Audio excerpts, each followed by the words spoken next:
Chapter 1.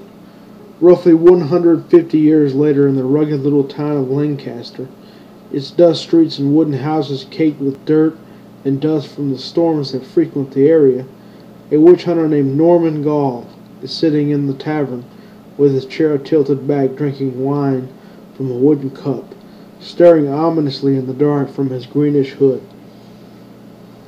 The musicians playing lutes and organs, and the establishment in an uproar. He sternly leaves the front door to the mild dust storms outside, tilting his hood over his face.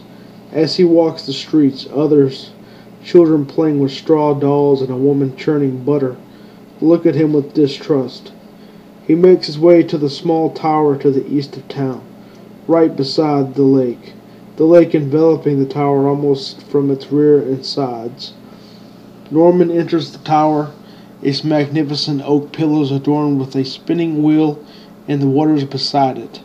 As he goes up the spiraling stairs, windows with small plants with herbs the witch hunter didn't care to know about, he was met at the top by a small imp. The witch hunter roars with fury and slung off his sleeves, both having creases to show the sigils on his arms.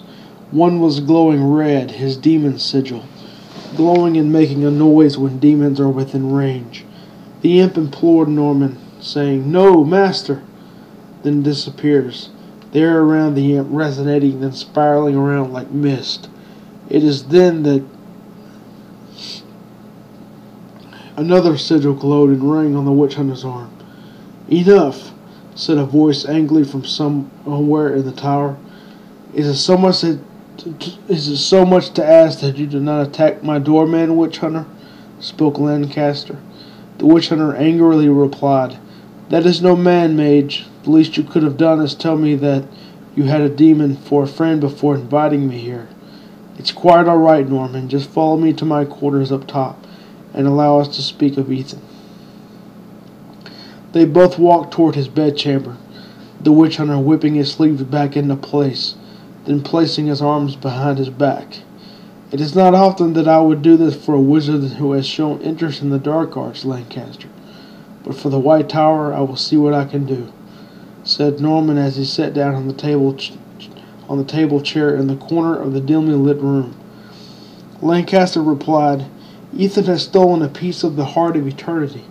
If this information left this room, he would be a goner for sure. You know that. I am, however, not fully convinced that Ethan the White was willingly involved in this terrible crime. I've known the boy a long time." Lancaster lets out a sigh of dread.